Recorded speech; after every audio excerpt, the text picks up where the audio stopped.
Hace casi 3 años subí a este canal un vídeo sobre Jiddu Krishnamurti y la meditación. Era un vídeo sencillo, una selección de sus reflexiones y mucho más. Y se convirtió en el vídeo más visto de este canal y todavía sigue llegando gente cada semana. Pero lo interesante fueron los comentarios. Muchos escribieron diciendo que el vídeo le había tocado algo por dentro, que no sabían nombrar.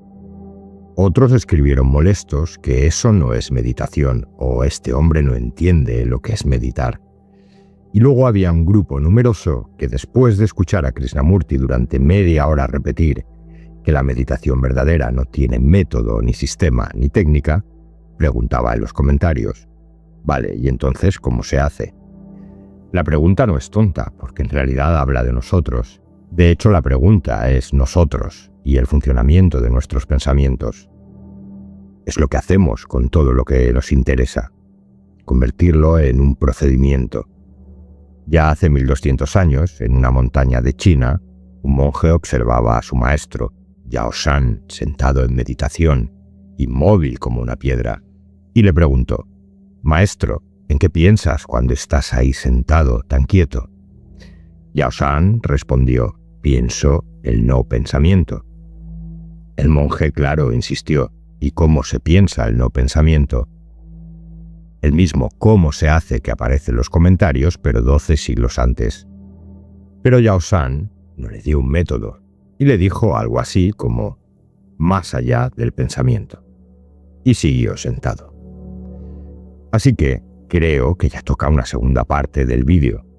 Vamos a volver a Krishnamurti y sus reflexiones sobre la meditación, alguna del vídeo original y muchas nuevas sacadas de su obra La mente en meditación. Pero esta vez me voy a mojar y voy a intentar decir, con palabras corrientes, qué es lo que yo siento e intuyo que Krishnamurti está señalando.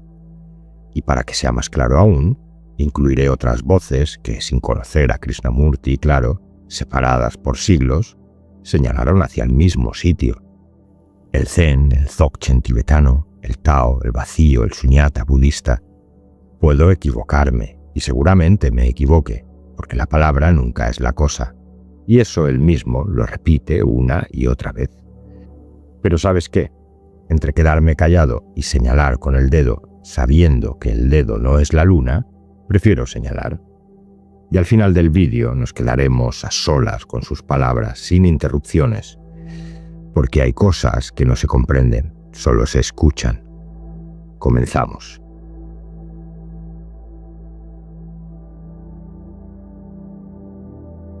Bien, primero quitemos de medio un malentendido del primer vídeo.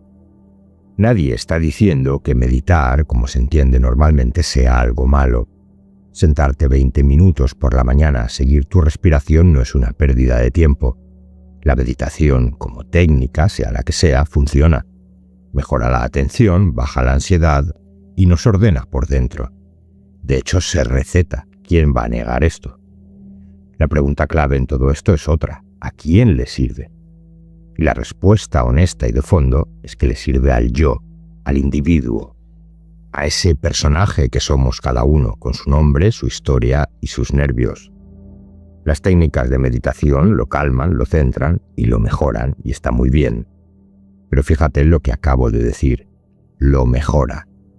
Es decir, lo conserva el yo en una versión mejor. Un yo más sereno, más atento y más saludable, pero sigue siendo un yo que la técnica va puliendo.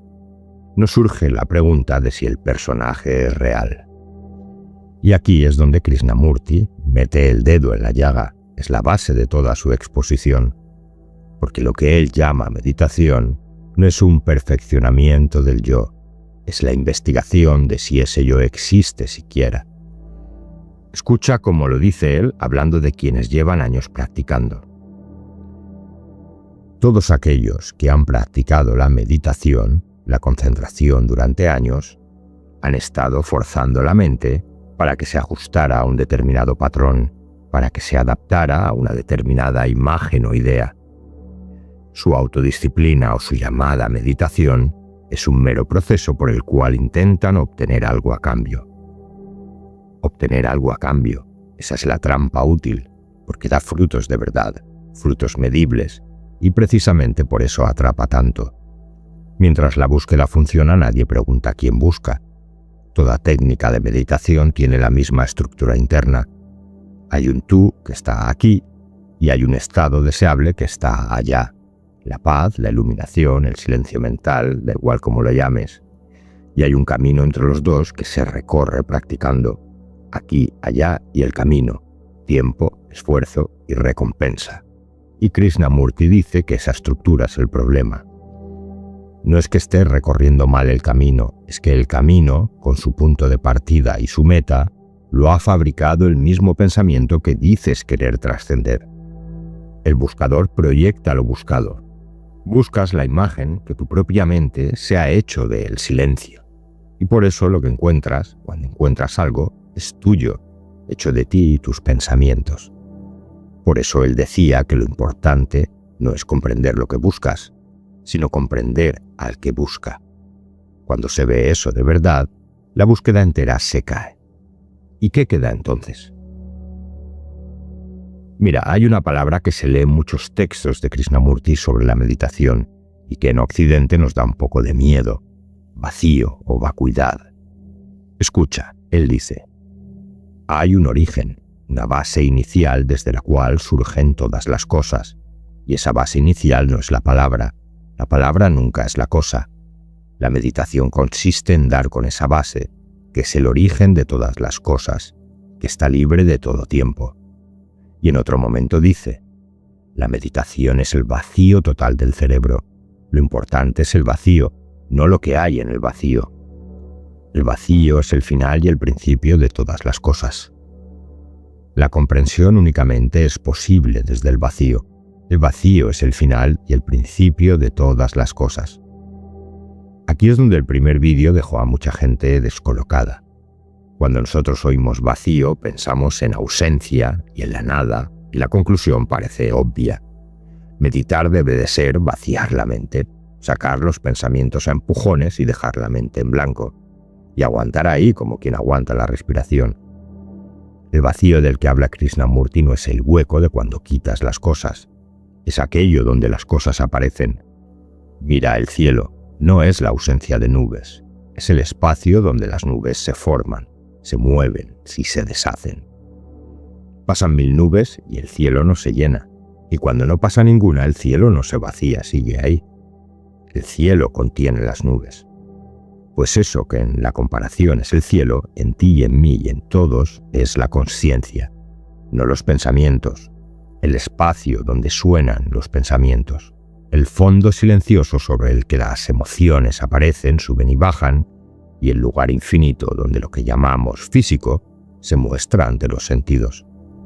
Ese fondo no lo has fabricado tú, no se gasta, no se mancha, y lleva contigo toda la vida, y tan pegado a nosotros que nunca lo miramos. Es el ojo en el que todo aparece, que lo ve todo menos a sí mismo. Por eso tratar de vaciar la mente a la fuerza es absurdo, porque el esfuerzo mismo es una nube más en el cielo, y esta es de las gordas. Krishnamurti no habla de una limpieza, sino de un darse cuenta de que eso que buscabas fabricar con años de técnica ya está aquí funcionando, sosteniendo este sonido que escuchas ahora.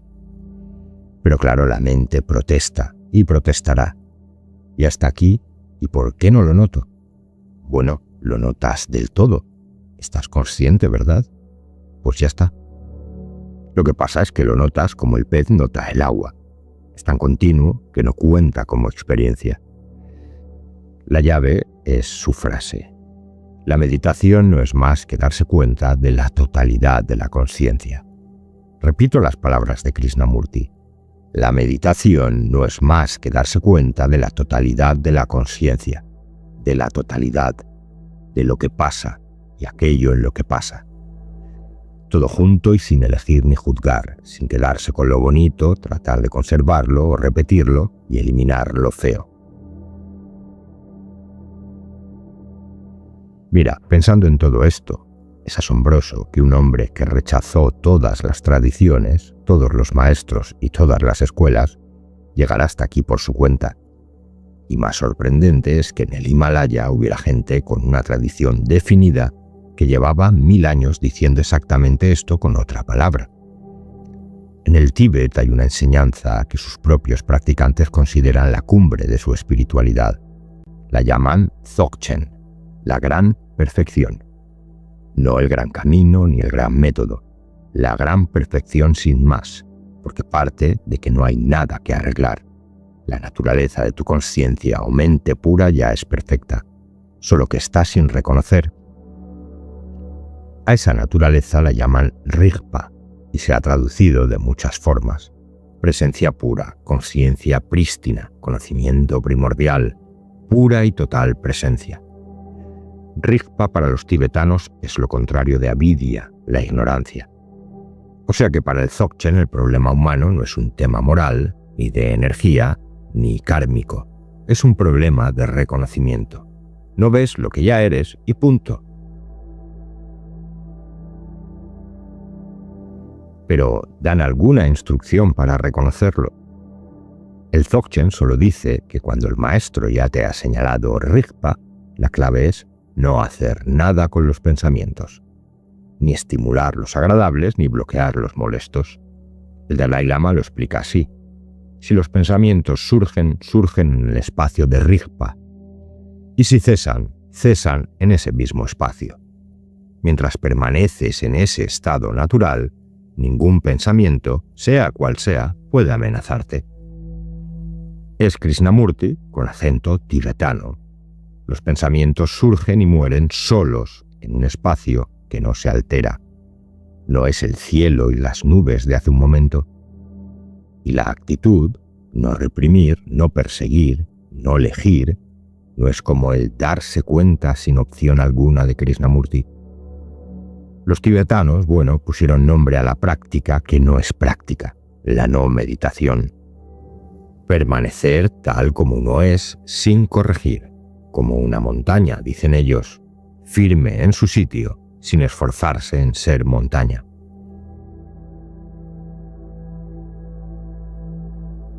Ahora bien, sería muy fácil hacer trampa y venderte que todo encaja, pero no todo encaja. El Dzogchen es una tradición con maestros, transmisiones, iniciaciones y siglos de linaje. Sin la introducción directa de un maestro cualificado, no hay reconocimiento de Rigpa que valga. Y Krishnamurti, por el contrario, negó todo eso de raíz, negó la autoridad, el gurú y la transmisión. Le habrían parecido jaulas de oro. Así que no, Krishnamurti no fue un Dzogchenpa de incógnito, y él habría sido el primero en reírse de la etiqueta. Todo esto es tan sencillo como que dos dedos muy distintos, uno con guante tibetano decorado y otro desnudo, apuntan a la misma luna, y uno empieza a sospechar que de lo que hablan ambos existe.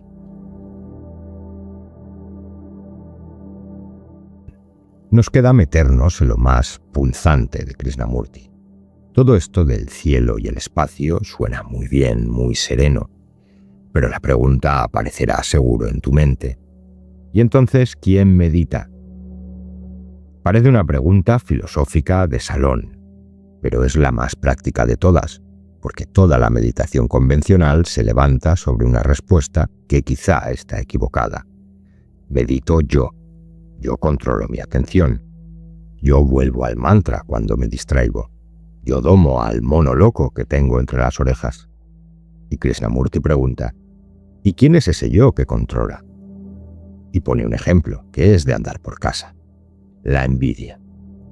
Dice, cuando uno siente envidia, separa la envidia de sí mismo y dice, tengo que controlar la envidia, debo reprimirla. Sin embargo, uno no está separado de la envidia, uno es la envidia. Y a pesar de todo, recurrimos al truco de intentar controlar la envidia como si fuera algo separado de nosotros. Fíjate, surge la envidia y al instante la mente se parte en dos. Por un lado la envidia, ese bicho indeseable, y por otro yo, el señor decente que va a combatirla. Pero ese señor decente, ¿de qué está hecho? De pensamiento, del mismo pensamiento que la envidia. Es la envidia mirándose en un espejo. El controlador es lo controlado. ¿Y qué tiene que ver esto con meditar? Todo porque, mira, cuando te sientas a controlar tus pensamientos, montas exactamente este teatro. Un fragmento del pensamiento disfrazado de meditador persiguiendo a los demás pensamientos con una escoba. Puedes ganar. De hecho, hay gente que tras años de disciplina consigue una mente quieta y obediente. Krishnamurti lo reconoce, pero añade que no ha conseguido nada porque el control implica resistencia. Y una mente en resistencia es un puño cerrado. Quieto, sí, pero cerrado. Lo que él señalaba, por otro lado, verse, sin el fiscal controlador. Verse es la mirada que se queda sola sin nadie detrás, solo el proceso. Ponía el ejemplo de la nube. Obsérvate como observas una nube. A la nube no puedes cambiarla ni acelerarla, ni quieres ni te planteas pedirle que sea de otra manera. Esta meditación es eso, sin propósito y sin conflicto, porque no hay dos. La nube pasando, el ver y ya está. ¿Y sabes qué ocurre con el pensamiento cuando es mirado así? Increíblemente se desvanece solo y sin pelea, porque ya no hay un yo que le esté dando cuerda. Bien, ahora vamos a cruzar de nuevo a Oriente. La batalla del que quiere pulirse por dentro contra el que ve que no hay nada que pulir ya se libró una noche hace 13 siglos, en un monasterio chino, esta vez por escrito en el siglo VII. En el monasterio del quinto patriarca del Chan, lo que después llamaremos Zen, el maestro convoca un concurso, que cada monje escriba un poema mostrando su comprensión, y el que dé en el clavo heredará el manto y el linaje. El favorito de la casa, Zheng Xiu, el monje más culto y brillante, escribe en el muro algo así: el cuerpo es el árbol de la iluminación, la mente un espejo claro. Esmérate en limpiarlo a cada momento, que no se pose el polvo. Precioso, ¿verdad? Pero es exactamente la meditación que conocemos. La mente espejo, el polvo de los pensamientos que hay que limpiar y la disciplina diaria. Si Zheng Xiu viviera hoy tendría una aplicación de mindfulness con millones de descargas. Pero en ese monasterio había un joven analfabeto, Hui Neng, un leñador del sur que ni siquiera era monje y al que tenían en la cocina cociendo arroz. Escuchó el poema de labios de otro, porque él no sabía leer, y dictó su respuesta para que alguien se la escribiera en la pared. Dijo: no hay árbol de la iluminación, ni superficie de espejo claro, siendo todo vacuidad. ¿Dónde va a posarse el polvo? Y el manto y el linaje se los llevó el de la cocina, lo cual dice bastante a favor del quinto patriarca, todo hay que decirlo. No todos los jefes premian al que desmonta el negocio. Bien, lo que Hui Neng está diciendo en 2 versos es que toda la empresa de limpiar la mente presupone 3 cosas: un espejo, polvo y un limpiador. Y Hui Neng dice: no hay espejo que limpiar ni polvo que quitar, y por tanto el limpiador se queda sin empleo. La naturaleza de la mente ya está libre. Lo único que la ensucia es la historia del que la quiere limpiar porque cree que hay que limpiarla.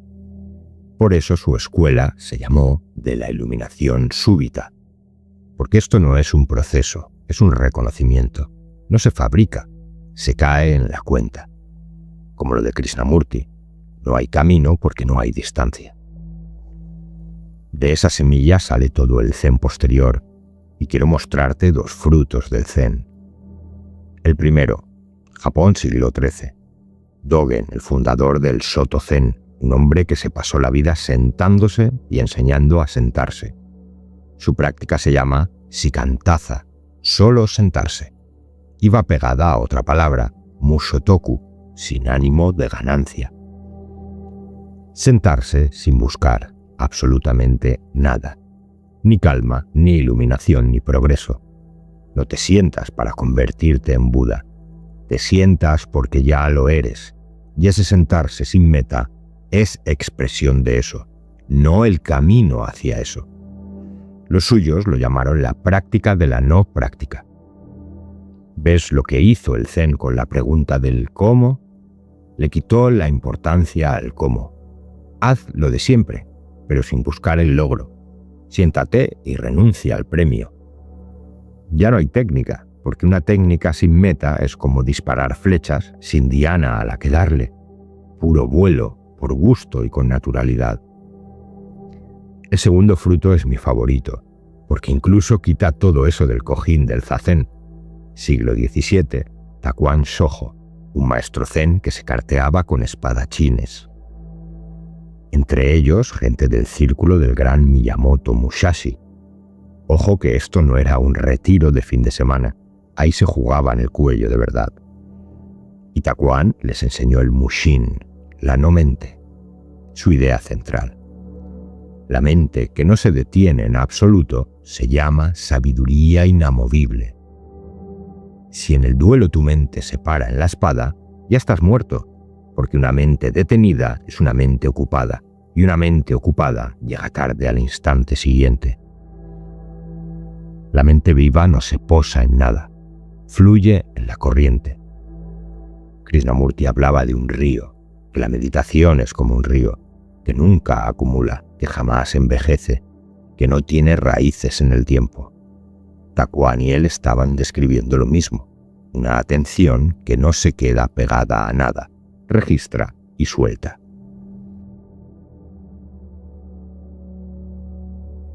Me falta lo más antiguo de todo. Antes del Zen, antes del Dzogchen, antes incluso de que el budismo saliera de la India, en China ya había unos señores diciendo esto mismo con tal sencillez y tan pocas palabras que da envidia cómo llegaron a la esencia. Los taoístas. El Tao Te Ching, capítulo 48. Lao Tse, fuera quien fuera, deja escrito algo así. En el estudio cada día se añade algo. En el Tao cada día se suelta algo. Soltar y soltar hasta llegar al no hacer. Y en el no hacer, nada queda sin hacer. Directo al hueso del malentendido. Nosotros tratamos la meditación como una acumulación. Acumulamos horas, técnicas, acumulamos estados nuevos. La suma, que es la única que el yo conoce, porque el yo vive de engordar. Y el Tao dice, no, mira, esto es al revés. Esto va de restar. Cada día un poco menos. Menos empeño, menos imagen de ti, menos planes. El famoso Wu Wei, la no acción, que tanto se malentiende como tumbarse a la Bartola. El Wu Wei no es no hacer nada. Es que nada se haga contra la corriente natural. El agua no se esfuerza en bajar la montaña. Y baja. Vaya si baja. Pero la joya taoísta está en Chuang Tzu, el segundo gran maestro, un tipo con más sentido del humor que cualquier otro filósofo de la historia de la filosofía. Hay un diálogo suyo, el del ayuno del corazón. Un discípulo, Yen Hui, quiere reformar a un tirano y le pide consejo a un maestro. Y el maestro le dice, antes ayuna, ayuna del corazón. Deja de oír con los oídos y oye con el espíritu. Que algo me dice que esto del espíritu es una palabra que podemos asimilar a conciencia. Bueno, oye con el espíritu y quédate como un espacio en blanco, pura receptividad abierta. En ese vacío habita el Tao. Vacío otra vez, receptividad sin nadie recibiendo. Proceso. El discípulo Yen Hui lo intenta y confiesa, maestro, no puedo. Pero lo interesante es que le dice, y sé por qué no puedo. Lo que me lo impide es la conciencia de un yo, que es la autoconsciencia. 2400 años antes de que Krishnamurti dijera que lo observador es lo observado, un discípulo chino señaló el mismo problema. El único obstáculo entre tú y el vacío eres tú. Nada nuevo bajo el sol. Pero me he dado cuenta que lo que pasa es que hay verdades que cada generación tiene que volver a desenterrar, poner en sus palabras e incluso considerarlas descubrimientos. Porque cada generación volverá a crear métodos y sistemas religiosos o espirituales alrededor de ello y volverá a taparlas. Bien, nos acercamos a lo importante de este vídeo. Olvida por un momento todo lo dicho, los patriarcas, los siglos, los términos tibetanos, porque lo que Krishnamurti señala en realidad no está en ningún monasterio, está en algo que tú ya has vivido. Dice: cuando vemos una montaña maravillosa con la cumbre cubierta de nieve perfilándose en el cielo azul, esa grandiosidad y esa majestuosidad nos absorben por completo. Por un momento estamos absolutamente en silencio, porque su majestuosidad nos sobrecoge. Nos olvidamos de nosotros mismos. La belleza está donde uno no está. Eso nos ha pasado a todos, ante una montaña, un mar de noche, una tormenta, un cielo estrellado del pueblo, o algo mucho más pequeño, la luz cayendo de cierta manera sobre una calle de siempre. Hubo un instante, un segundo, quizá dos, en que no estaba el personaje, y sin embargo había una plenitud y una presencia totales. Después volviste, claro, volvió el comentarista y dijo: «Qué bonito, tengo que hacer una foto de esto». Y en ese mismo instante se evaporó. Pues eso fue la meditación misma, espontánea y sin pedir permiso. La belleza te regaló lo que ninguna técnica promete con esfuerzo. Te quitó de en medio un momento. Por eso Krishnamurti une siempre meditación y belleza, y por eso la llama amor. La meditación es el movimiento del amor, dice, no el amor a uno o a muchos, el amor sin dueño y sin objeto, el que queda cuando no hay nadie administrándolo. Donde no hay yo, no hay frontera, y donde no hay frontera, lo que hay, a falta de palabra mejor, es amor. En tu búsqueda, la meditación, las lecturas, los vídeos como este, ¿qué hay debajo? Volvamos a la frase que te dije al principio, la llave. La meditación no es más que darse cuenta de la totalidad de la conciencia. Ahora ya la oyes distinto, ¿verdad? Darse cuenta de la totalidad. Las nubes y el cielo, el graznido del cuervo y el zumbido de la sierra, el pensamiento mezquino y el sublime, todo sin elegir. Eso es todo lo que hay, y por eso no hay método, porque nada nos separa de lo que ya está ocurriendo. En el primer vídeo me pedíais un cómo, y esto es lo único que honestamente puedo ofrecer. Ahora van a sonar las palabras de Krishnamurti, solas, sin mis comentarios ni explicaciones, durante un buen rato. Escúchalas, por favor, sin intentar sacar nada de ellas. Ya hemos entendido todo lo que se podía entender, y era la parte menos importante. Deja que estas palabras caigan como la lluvia, que empapa sin pedir permiso. Si la mente se va, déjala irse. Es una nube más cruzando el cielo, y cuando te des cuenta de que se fue, ya habrás vuelto. Sin esfuerzo, ya ves. Así de simple. Esto no es una técnica, tranquilo. Es solo escuchar a Krishnamurti. Así que cuando quieras, comenzamos.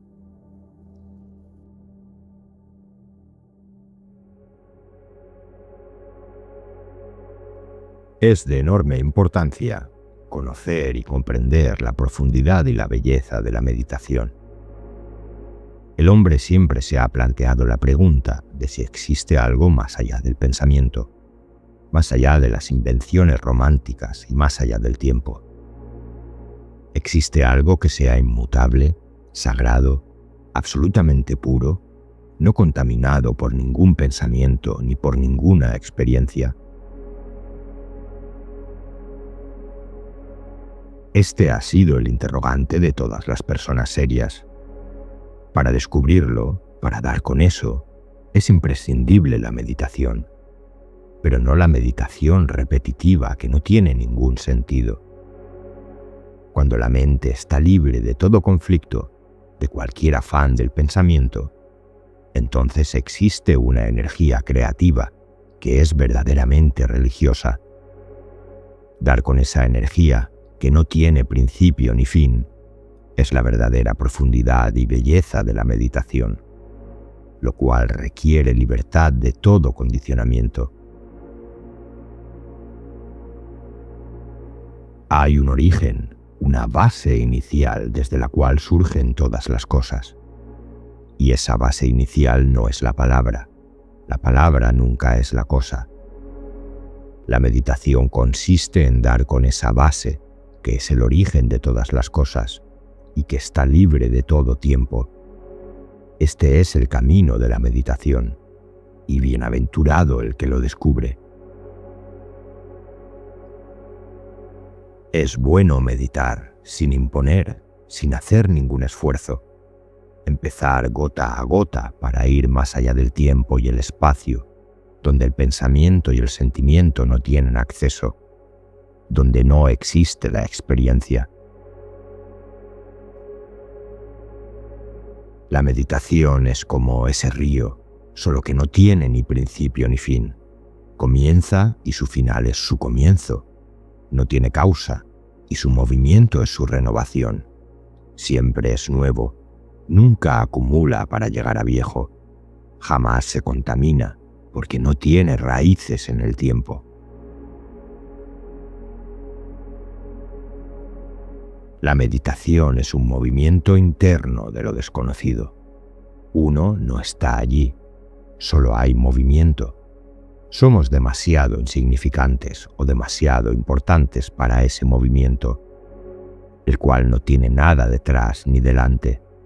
Es esa energía que el pensamiento materia no puede tocar. El pensamiento es perversión, porque es el resultado del ayer. Está atrapado en la labor penosa de siglos y por eso resulta confuso, poco claro. Hagamos lo que hagamos, lo conocido no puede alcanzar lo desconocido. La meditación es morir para lo conocido. No hay distracción porque la meditación no es concentración, la cual es exclusión, interrumpe, se resiste y por tanto genera conflicto. Una mente meditativa puede concentrarse, pero entonces no es una exclusión, una resistencia. Sin embargo, una mente concentrada no puede meditar. Es curioso cuán importante se vuelve la meditación. No tiene principio ni fin, es como una gota de lluvia. En esa gota están todos los arroyos, los grandes ríos, los mares y las cascadas.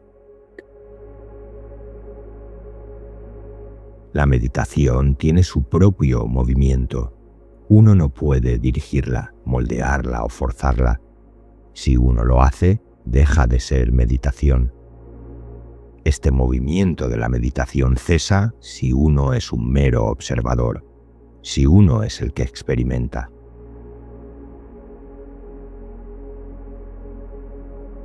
La meditación es el movimiento que destruye al observador y al experimentador.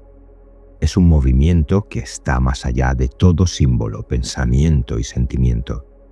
Su rapidez no puede medirse. La meditación es una de las cosas más extraordinarias. Y si uno no sabe lo que es la meditación, es como un ciego en un mundo de colores brillantes, de sombras y luz en movimiento. No es un asunto intelectual, sino que cuando el corazón penetra en la mente posee una cualidad muy distinta.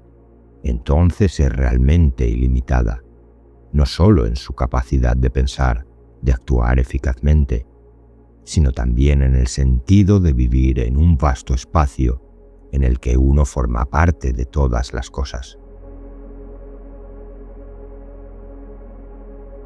La meditación es el movimiento del amor, pero no es el amor a uno o a muchos, es inagotable. Y sucede algo peculiar que ninguna autohipnosis puede producir. Es como si la mente se adentrara en sí misma, empezando por la superficie y profundizando cada vez más hondo, hasta que profundidad y altura pierden su sentido y toda forma de medición cesa. En este estado hay completa paz, no el contento que se produce a través de la gratificación, sino una paz que posee orden, belleza e intensidad. Todo eso puede ser destruido, como se puede destruir una flor, y no obstante, a causa de su misma vulnerabilidad, es indestructible.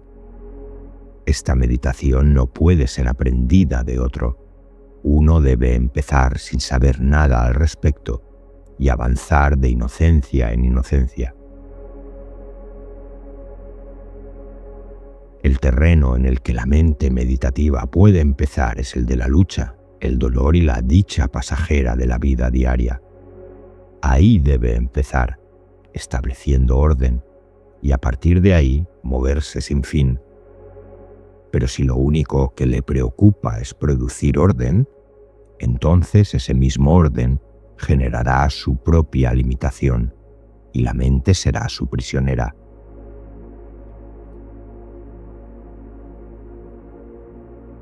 De alguna manera, en todo este movimiento, uno debe comenzar por el otro extremo, por la otra orilla, y no estar siempre preocupado por esta orilla o el modo de cruzar el río.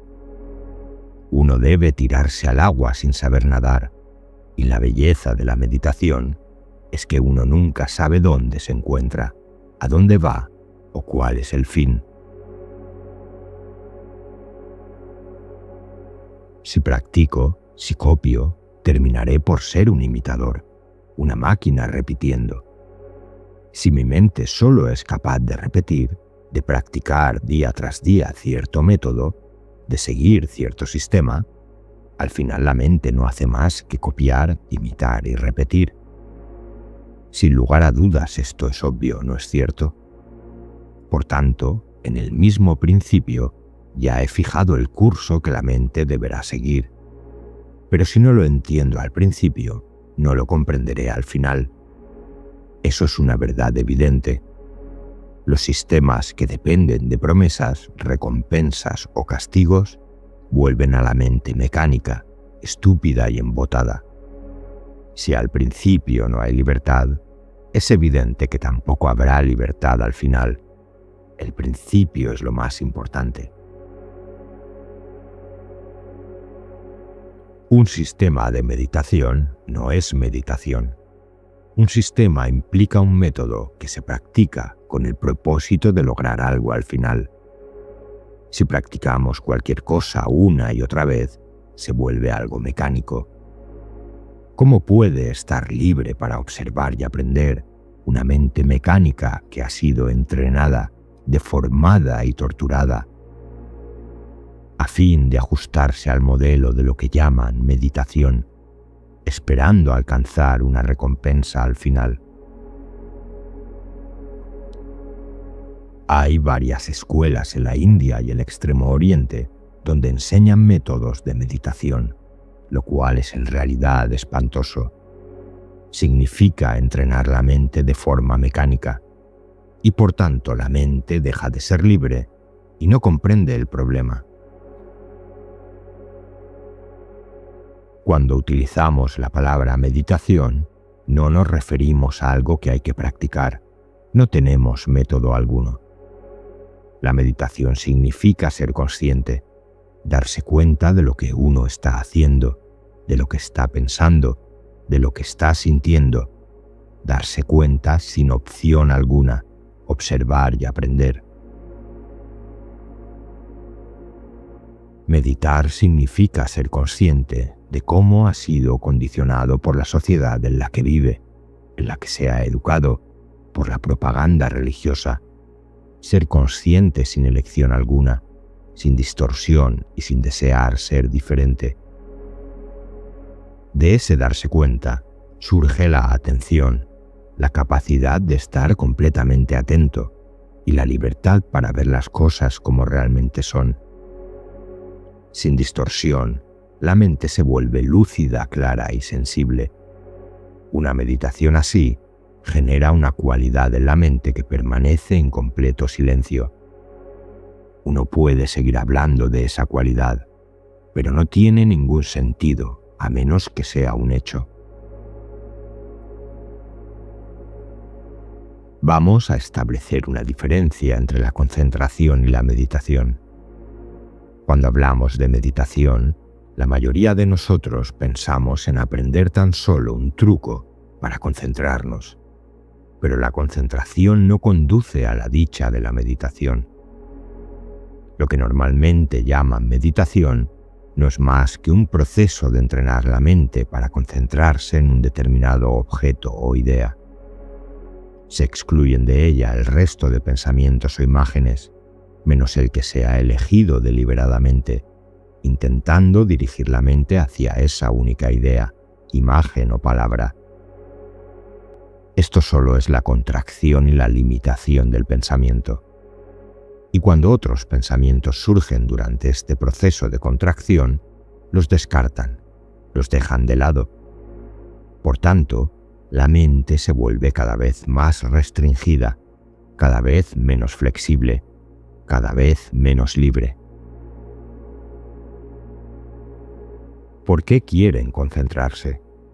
Lo hacen porque piensan en un incentivo, en una recompensa que les espera como resultado de la concentración. Quieren convertirse en discípulos, encontrar al maestro, desarrollarse espiritualmente y comprender la verdad. Así pues, su concentración destruye por completo el pensamiento y el sentimiento, porque consideran la meditación, la concentración, en términos de beneficio, de escapar de la confusión. Todos aquellos que han practicado la meditación, la concentración durante años, reflexionen solo por un momento. Han estado forzando la mente para que se ajustara a un determinado patrón, para que se adaptara a una determinada imagen o idea, a amoldarse a una idiosincrasia o un prejuicio determinado. Pero todas las creencias, todos los ideales, todas las idiosincrasias dependen de sus gustos y aversiones personales. Su autodisciplina o su llamada meditación es un mero proceso por el cual intentan obtener algo a cambio. Y esta seguridad de recibir algo a cambio, esta compensación, también tiene mucha importancia para los muchos seguidores de las iglesias y sociedades religiosas. Estas instituciones prometen un premio, una recompensa a los fieles adeptos a su disciplina.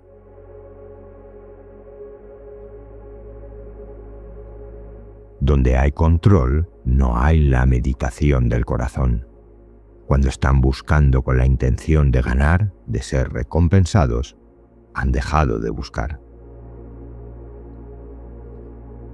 Los meditadores profesionales nos dicen que el control es necesario. Ahora bien, el control implica no solo al controlador, sino la cosa controlada. Si observamos la mente, vemos que el pensamiento divaga sin rumbo y uno intenta retenerlo, para luego volver a divagar de nuevo y volverlo a retener. Así este juego sigue constantemente. Finalmente, al cabo de 10 años, o el tiempo que sea, podemos llegar a tener un control tan completo que la mente deje de divagar, que no tenga ningún pensamiento. Y entonces podemos decir que hemos alcanzado el más extraordinario de los estados. Pero en realidad es todo lo contrario. No hemos alcanzado nada, porque el control implica resistencia. En lo que llamamos meditación, nunca nos preguntamos quién es el controlador y qué es aquello que tratamos de controlar. ¿Quién es el controlador que trata de controlar sus pensamientos, su forma de pensar, etc.? ¿Quién es el que controla? El controlador es, sin duda, esa entidad que ha decidido practicar un método o un sistema. Y bien, ¿quién es esa entidad? Esa entidad surge del pasado. Es un pensamiento basado en la recompensa y el castigo. El controlador pertenece al pasado y está tratando de controlar sus pensamientos. Pero el controlador es lo controlado. Miren, todo esto es realmente muy sencillo. Cuando uno siente envidia, separa la envidia de sí mismo y dice: tengo que controlar la envidia, debo reprimirla, o la racionaliza. Sin embargo, uno no está separado de la envidia, uno es la envidia. La envidia no está separada de uno, y a pesar de todo, recurrimos al truco de intentar controlar la envidia como si fuera algo separado de nosotros. Podemos vivir una vida que ahora mismo es tan desastrosa, tan mecánica y repetitiva, sin ningún ánimo de control. Eso solo puede suceder cuando percibimos con total claridad, cuando prestamos atención a cada pensamiento que surge, no cuando satisfacemos al pensamiento. Si prestan esa clase de atención tan completa, descubrirán que es posible vivir sin el conflicto que surge del control. ¿Saben lo que significa tener una mente que ha llegado a comprender el control y que vive sin sombra alguna de conflicto? Significa completa libertad, y debemos tener esa libertad total para dar con eso que es la verdad eterna. La mente tan solo puede recibir la verdad cuando está en absoluta calma, sin pedir, sin codiciar, sin anhelar, sin rogar, ya sea para uno mismo, para la nación o para el prójimo. Cuando la mente está en absoluta calma, cuando el deseo cesa, solo entonces la realidad se manifiesta. Una persona que exige, que ruega, que suplica, que anhela ser dirigida, encontrará lo que busca, pero eso no será la verdad. Lo que reciba será la respuesta de las capas inconscientes de su propia mente, que se proyectan en lo consciente. Y esa vocecita silenciosa que os guía no es lo real, sino tan solo la respuesta del inconsciente. La comprensión de la belleza forma parte de la meditación, no la belleza de una mujer, de un hombre o la belleza de un rostro que poseen su propia belleza, sino la belleza en sí, la verdadera esencia de la belleza. La mayoría de los monjes, los sannyasis y las así llamadas personas con inclinaciones religiosas son por completo indiferentes a la belleza y se vuelven insensibles hacia todo cuanto les rodea. Sin embargo, la belleza es uno de los deleites de la verdad. Cuando vemos una montaña maravillosa, con la cumbre cubierta de nieve perfilándose en el cielo azul y los valles profundos sombreados, esa grandiosidad y esa majestuosidad nos absorben por completo. Por un momento estamos absolutamente en silencio, porque su majestuosidad nos sobrecoge. Nos olvidamos de nosotros mismos. La belleza está donde uno no está.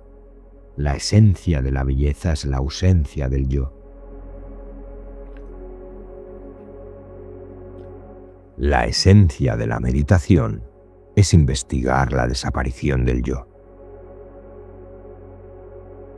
Siempre están preguntando ¿cómo tengo que meditar?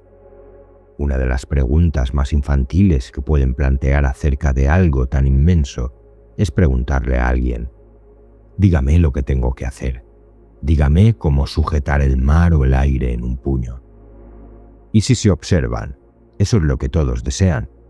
Quieren experimentar algo por medio de un método. Pero en un método no solo está implícita la conformidad o la magnitud del logro, sino que un método implica un sistema o un camino hacia un punto fijo. Todo lo que deben hacer es practicar. Es de lo más ilógico, irracional y sin sentido, porque si observan su vida, no hay nada estable, nada permanente. Puede que lo quieran, pero no pueden tener nada permanentemente. Incluso su cuenta bancaria no es permanente. Todo cambia constantemente, todo está en movimiento. Al darse cuenta de esta inestabilidad, de forma consciente o inconsciente, quieren algo permanente, algo donde agarrarse, y a eso lo llaman la verdad, Dios o o lo que sea.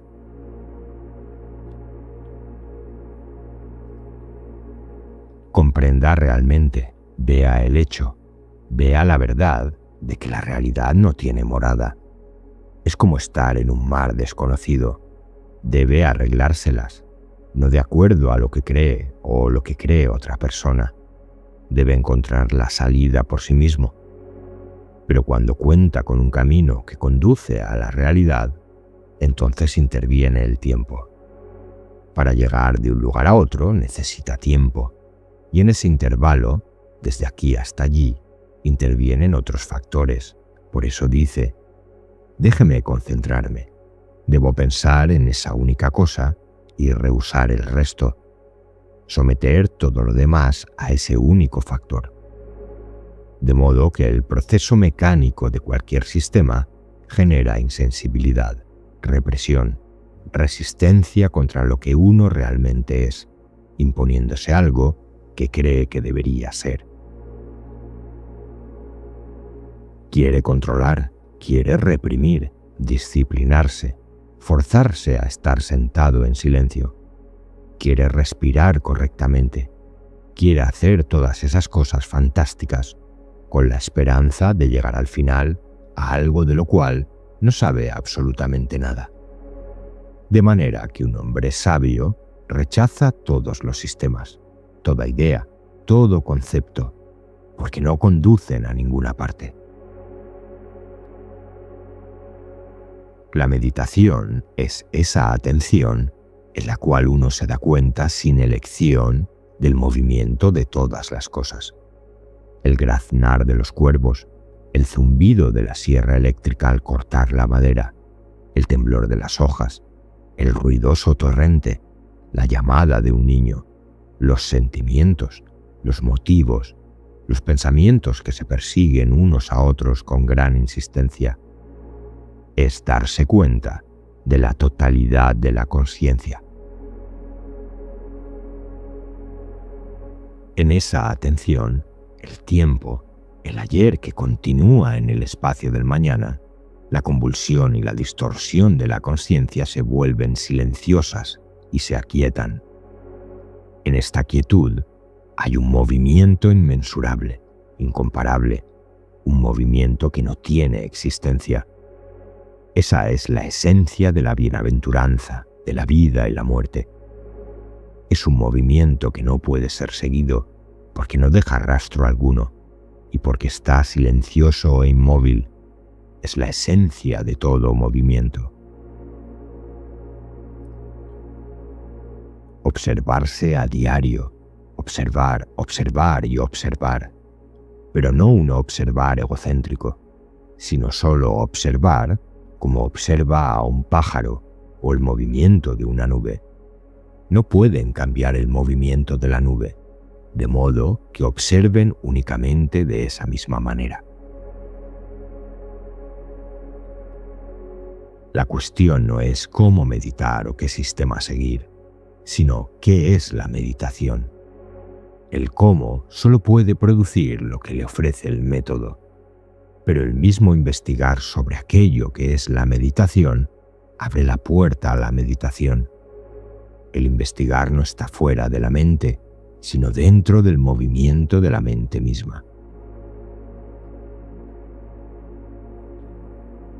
Lo verdaderamente importante es comprender al buscador en sí mismo y no lo que él busca, que es la proyección de su propio anhelo, compulsiones y deseos.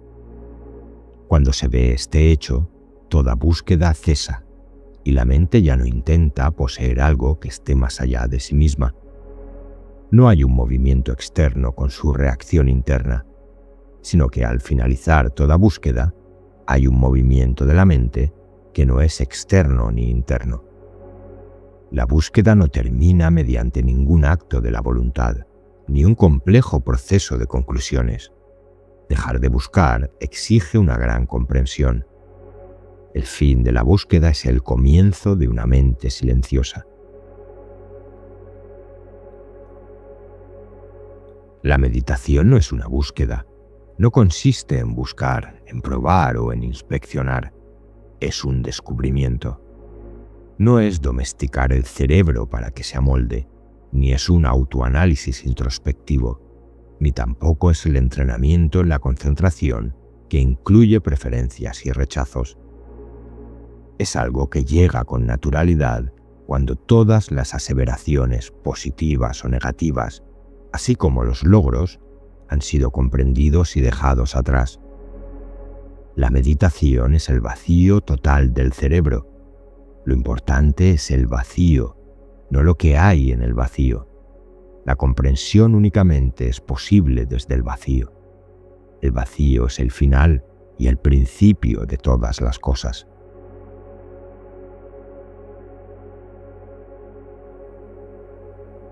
Mirando por la ventana a medida que Orión ascendía cada vez más alto, el cerebro estaba intensamente vivo y sensible, y la meditación se tornó en algo por completo diferente, en algo que el cerebro no podía abarcar, y por tanto se replegó sobre sí mismo y permanecía en silencio. Las horas que precedieron al amanecer y las siguientes parecían no haber existido. A medida que el sol ascendía, las montañas y las nubes retenían los primeros rayos, y en medio de tanto esplendor solo había asombro. El día comenzaba y de manera extraña la meditación seguía.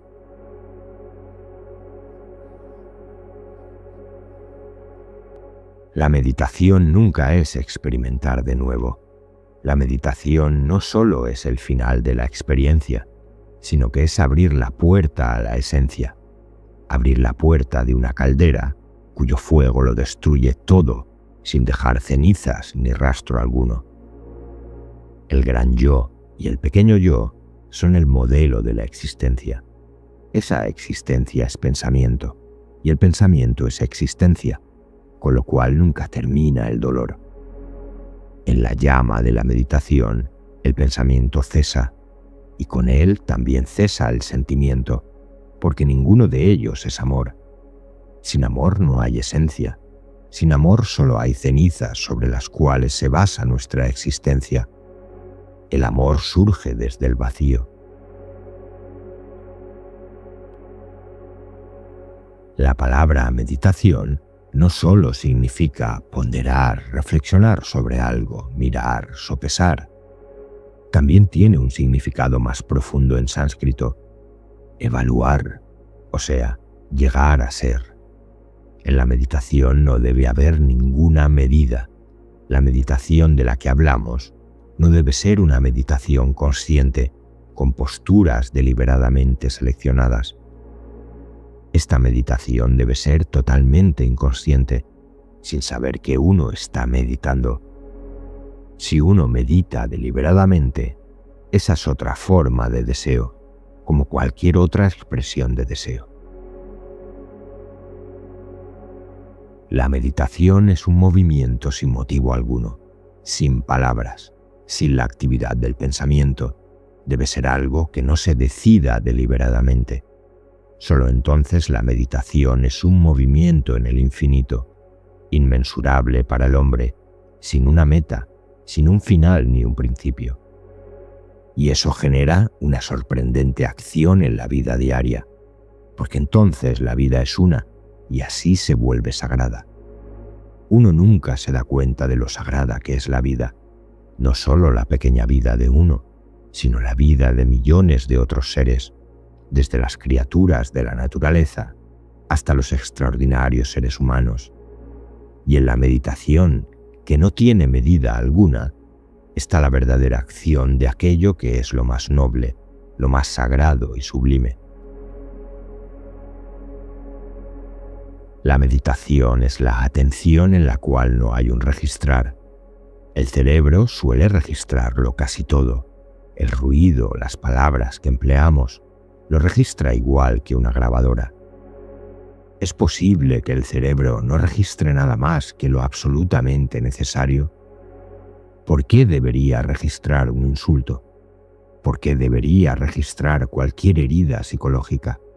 No tiene ningún sentido. Es decir, registrar solo aquello que es necesario para manejarse en la vida diaria, como un técnico, un escritor, etc. Pero en lo psicológico no registrar absolutamente nada. En la meditación no hay registro psicológico, excepto el registro de los hechos prácticos de la vida, como ir a la oficina, trabajar en una fábrica, etc. Nada más. De ahí surge un silencio total, porque el pensamiento ha llegado a su fin, excepto para funcionar cuando es absolutamente imprescindible. El tiempo ha cesado y hay un movimiento por completo diferente, un movimiento en silencio. La meditación no es una autohipnosis basada en las palabras, en el pensamiento, en la repetición o en una imagen. Toda imaginación de cualquier clase debe dejarse de lado porque conduce al engaño. Lo importante es la comprensión de los hechos y no las teorías, no la búsqueda de conclusiones, ni el ajustarse a ellas, ni el ambicionar visiones. Todo eso debe ser descartado. La meditación es comprender estos hechos e ir más allá de ellos. El principio de la meditación es el conocimiento propio. De otro modo, lo que se llama comúnmente meditación conduce a todas las formas de inmadurez y tonterías. Nunca deberían meditar en público, con otra persona o en grupo. Deberían meditar solamente en soledad, en la quietud de la noche o temprano, en la placidez de la mañana. Cuando se medita en soledad, ha de ser en soledad. Hay que estar completamente a solas, sin seguir ningún sistema ni método, sin repetir palabras, sin perseguir o dar forma a un pensamiento según un deseo propio. Esta soledad adviene cuando la mente está libre del pensamiento. Si hay la presión del deseo o de las cosas que la mente persigue, ya sea en el futuro o en el pasado, no hay soledad. Solo en la inmensidad del presente adviene ese recogimiento interior, y entonces, en el secreto silencioso en que toda comunicación ha cesado, en que no hay observador con sus ansiedades, con sus apetitos estúpidos y sus problemas, solo en ese momento, en esa soledad silente, la meditación se convierte en algo que no puede expresarse en palabras. A partir de ahí, la meditación es un movimiento eterno. No sé si han meditado alguna vez, si han estado alguna vez solos, sin nadie más, muy lejos de todo, de toda persona, de todo pensamiento y ocupación.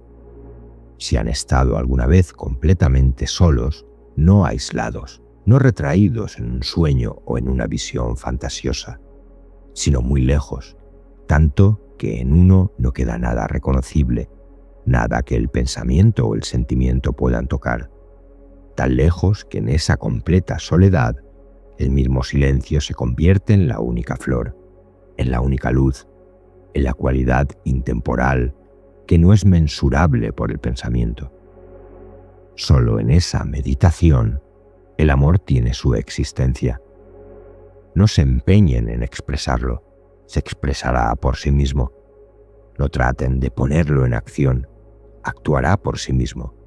Y cuando actúe, en esa acción no habrá remordimiento o contradicción, ninguna de las desdichas y tribulaciones del hombre. Mediten a solas, desaparezcan y no intenten recordar dónde han estado. Si intentan recordarlo, ese momento se convertirá en algo muerto, y si se aferran a ese recuerdo, entonces nunca volverán a estar solos.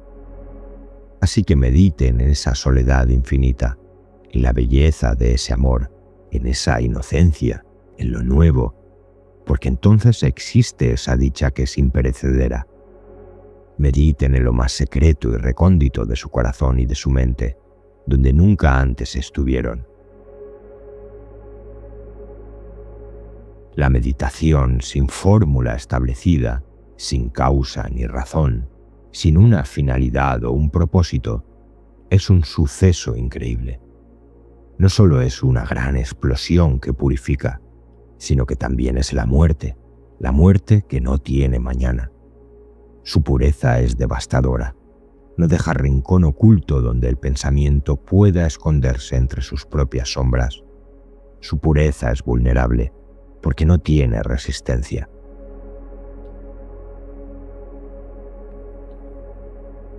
En la meditación no hay mañana, ni un discutir con la muerte. La muerte del ayer y el mañana no establece el insignificante tiempo presente. El tiempo siempre es insignificante y su destrucción es lo nuevo. La meditación es esto, no los ridículos cálculos del cerebro en busca de seguridad. La meditación es la destrucción de la seguridad, y en la meditación hay gran belleza, no la belleza de las cosas creadas por el hombre o por la naturaleza, sino la belleza del silencio. Este silencio es el vacío en el cual todas las cosas fluyen y existen. No hay forma de conocerlo. Ni el intelecto ni el sentimiento pueden alcanzarlo. No hay sendero para llegar a él, y cualquier método es la invención de un cerebro codicioso. Si este vídeo te ha aportado algo, puedes apoyar el canal uniéndote como miembro por el precio de un café al mes y compartiendo el vídeo con quien creas que le pueda servir. Y recuerda que también tienes mi segundo canal, Audiolibros Saber y Sentido, con obras completas de filosofía y espiritualidad. El enlace está en la descripción y aquí en pantalla. Gracias por estar ahí y por formar parte de la comunidad de Saber y Sentido.